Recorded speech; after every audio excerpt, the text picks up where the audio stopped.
Olá a todos, está começando mais um Café com Crise. E hoje o entrevistador serei eu, Diego Brito, e o nosso entrevistado é o artista da palhaçaria Cláudio Ivo, no nosso programa intitulado Piruetas Bravo Bravo. Olá, tudo bem aí, Cláudio? Uma pirueta, duas piruetas, bravo, bravo. Tudo lindo, tudo maravilhoso, né? Nesse Café com Crise, vocês, com certeza, o café e eu sou o pão, né? Já começamos bem. Maravilha, Cláudio. Então, para a gente começar esse nosso bate-papo aqui no nosso podcast, a gente sempre tem essa conversa, as primeiras perguntas iniciais. Tá. Para você, Cláudio Ivo, palhaço, o que é o riso? O riso, para mim, é a capacidade que o ser humano tem de se desprender de seus medos, das suas crenças, desse medo de se expor ao ridículo, que o ridículo, na verdade, ele vem de ridículos. O ser que eu rio dele, que eu estou rindo dele. Não o ridículo que as pessoas associam a uma forma pejorativa. Ah, porque o Diego estava numa postura ridícula. O Diego disse, um discurso ridículo. O Diego estava com uma roupa ridícula. As pessoas sempre associam essa forma pejorativa. E não, o ridículo é o ser do qual eu quero rir. Aí onde vem a palavra ridículo. Então, o riso, para mim, é essa capacidade que o ser humano tem de rir dele mesmo. E acrescento que isso não é um pensamento meu. Dizem que o homem será pleno e feliz quando ele chegar a ter a capacidade de rir dele próprio. Quando ele ri dos seus erros, quando ele ri das suas trapaças, quando ele ri das coisas que ele queria que fosse dessa forma e que não aconteceu, que não deu certo, né? Dos acidentes, das coisas que acontecem, que ele ia de repente colocar uma chaleira no fogo e quando ele foi acender o fogo foi apagado, a chama, porque a chaleira bateu em algo, a água caiu da chaleira em cima do fogo e apagou. O intuito dele não era simplesmente apagar esse fogo, era fazer com que esse fogo estivesse aceso para ferver essa água. Então, quando ele tem essa capacidade de rir, quando ele tem a capacidade de repente estar procurando os óculos pela casa toda e os óculos estão já na cara, né? Nesse momento que a gente está vivendo, tem a coisa da máscara, que a gente está usando máscara, e aí remete muito à coisa do palhaço, essas máscaras, essas outras coisas que a gente o tempo todo se esconde, né? Então, assim, o riso para mim é isso, é quando o ser humano tem a capacidade de rir desse lado seu, entre aspas, ridículo, que ele tanto tenta esconder, que são os seus medos, que são suas fraquezas, que são suas tristezas, né? Que são suas dúvidas, que são seus conflitos. Quando ele começa a rir de tudo isso, e ele começa a transformar isso em vida, para mim isso é o riso.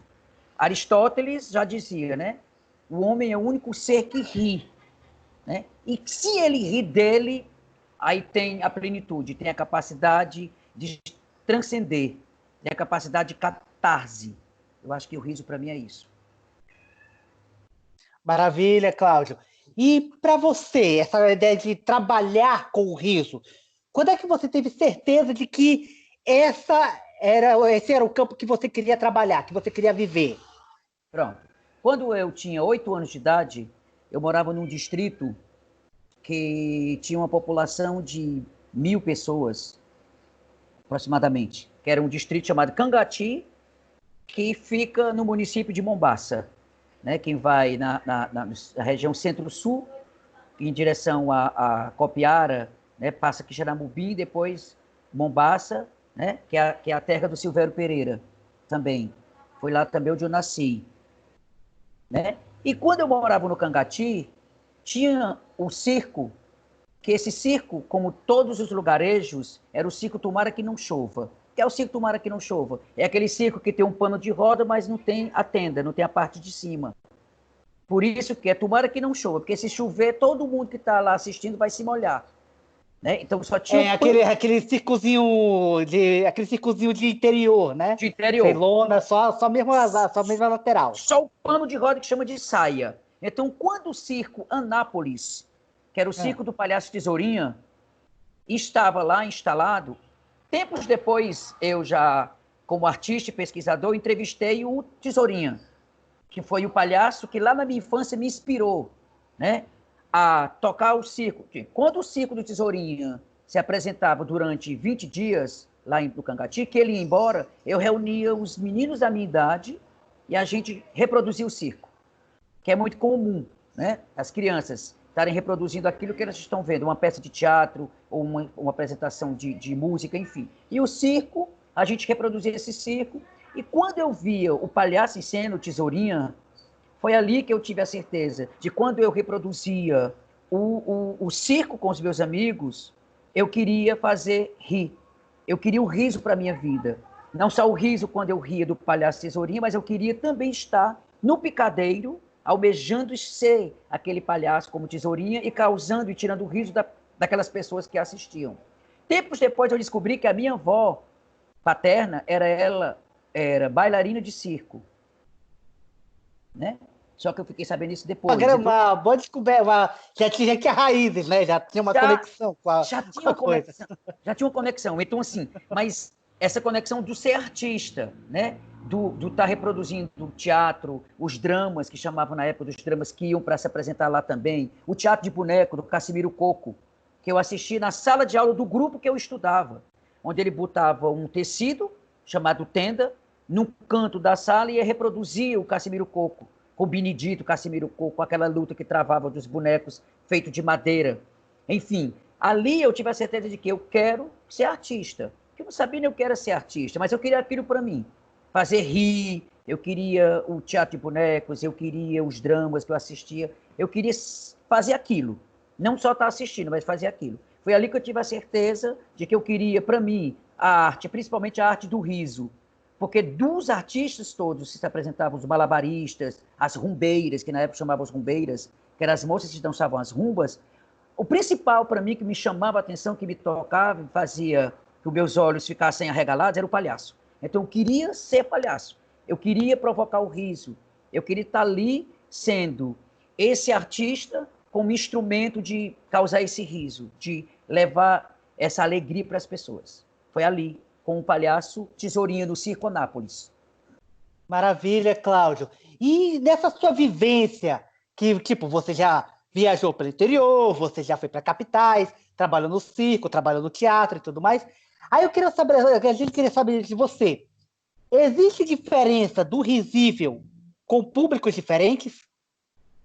Existe? Existe. Por exemplo, tem piada que o palhaço, quando ele vai, pronto, palhaço Pimenta, que é o mestre da cultura, é o único mestre reconhecido do circo, né?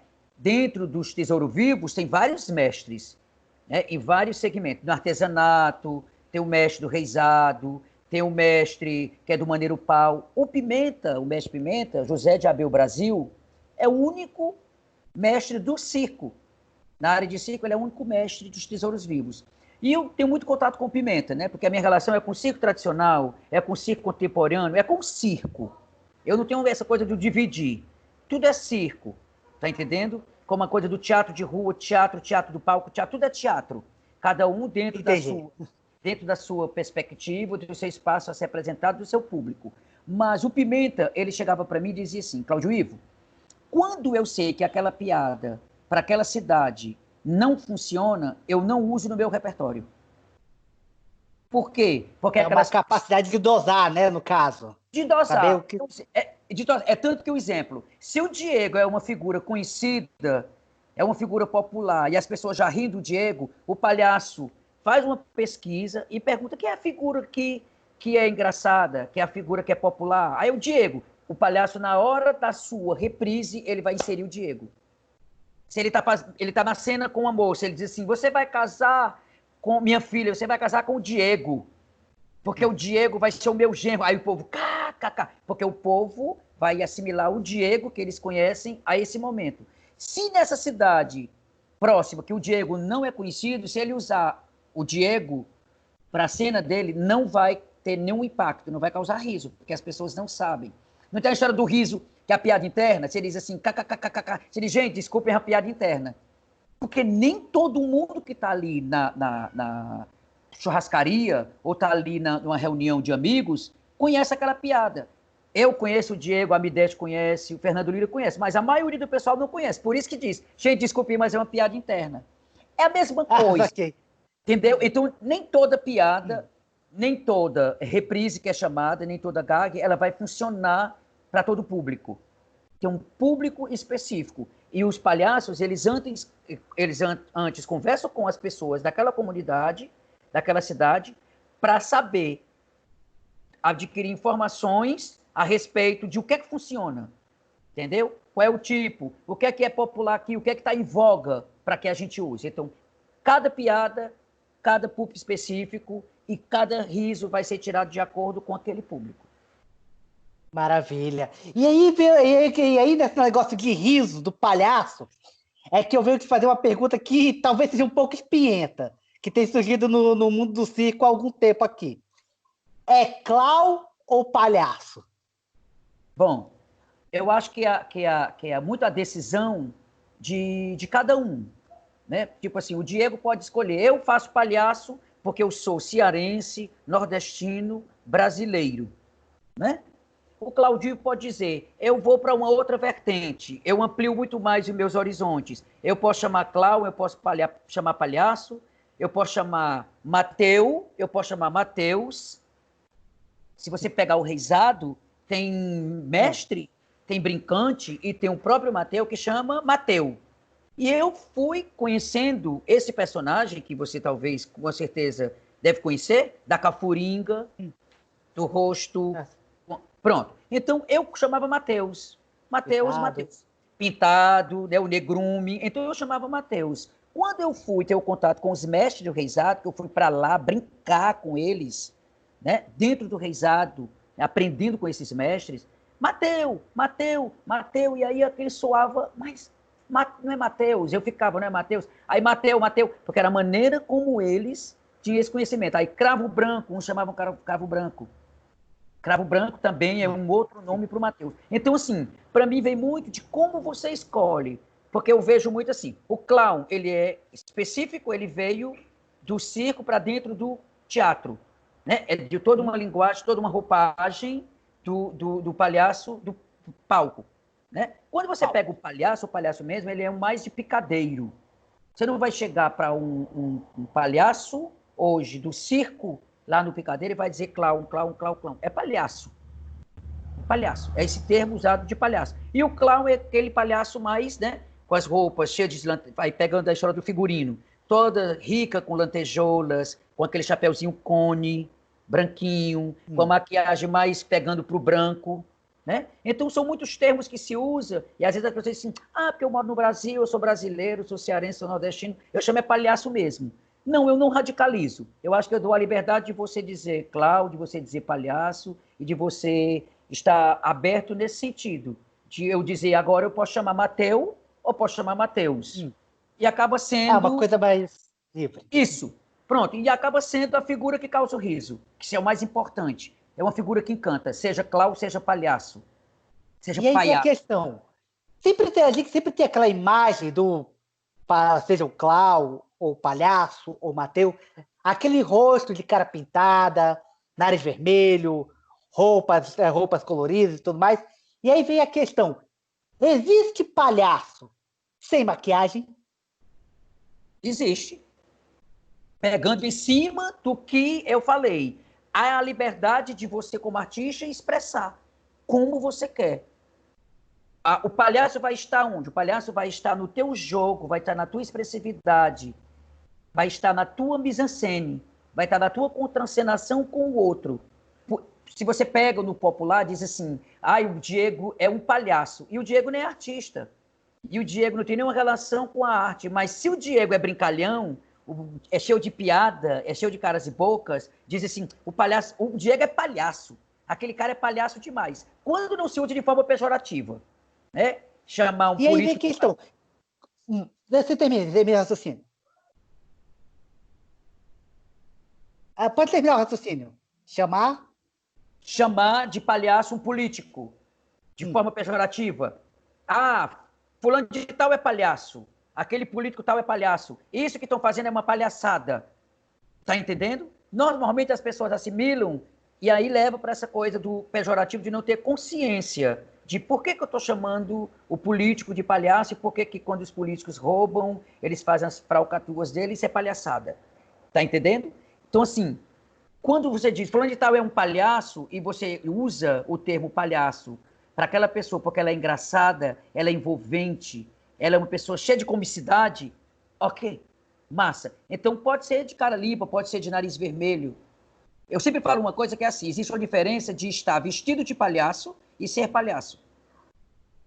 Às vezes a pessoa está toda maquiada, toda produzida, com tudo, e ela não tem graça nenhuma, ela não tem comicidade nenhuma, porque ela está só vestida. E às vezes ela não tem roupa nenhuma e ela por si só é engraçada. E aí vem a questão, qual a diferença do riso do palhaço para outras artes cômicas? O que torna esse riso do palhaço? Tá, eu acho que o palhaço, ele tem uma coisa que é o riso sem depreciar.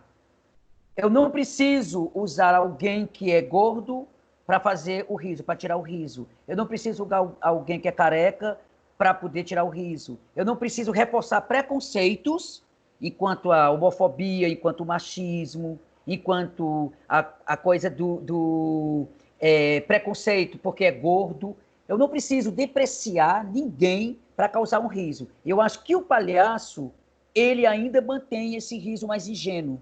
Esse riso onde ele não precisa depreciar ninguém, rebaixar ninguém para causar o riso. E muitas vezes tem um monte de outros profissionais que acabam indo por essa vertente, desse viés de eu preciso rebaixar alguém, depreciar alguém para causar o riso. Não, isso não é necessário. Então eu acho que o palhaço, esse palhaço, ele mais autêntico, ele ainda preserva isso. Também usando, muitas vezes, influência da própria televisão, influência da própria forma como eles vão vendo alguns humoristas, aí eles acabam copiando e levando para dentro do circo. Mas se você pegar o palhaço mesmo autêntico, com as suas gags, suas reprises, eles ainda mantêm isso. Esse riso, que é um riso que eu chamo riso inteligente, que é o riso que você pega o ser humano e você enaltece o ser humano. Você enaltece a capacidade do homem, da poesia, onde tem a coisa da poética, da poesia.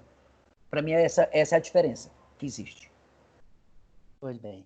Olha, Cláudio, já estamos terminando aqui o nosso programa. Foi muito bom ter você aqui como nosso convidado. Foi muito divertido aqui ter esse bate-papo aqui com você no podcast.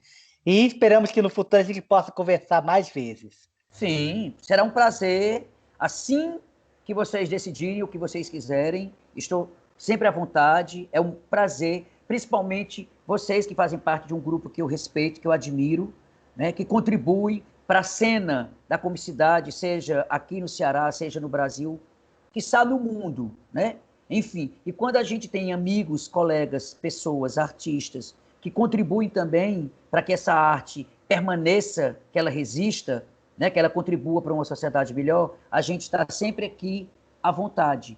É um prazer, é uma honra estar aqui com vocês. Tá? Então, assim, poxa, então muito obrigado. Valeu mesmo, Cláudio. obrigado a vocês. Precisando, estamos aqui, viu? Okay. Um beijo. E mais beijo. uma vez, pessoal, encerrando aqui o nosso programa Café com Crise, agradecendo mais uma vez ao Cláudio Erro por estar aqui conosco, e nos acompanhe o nosso podcast, que está aqui sempre presente aqui todos os sábados, aqui no canal do Crise, e nas nossas redes sociais. Até mais, valeu aí, Cláudio!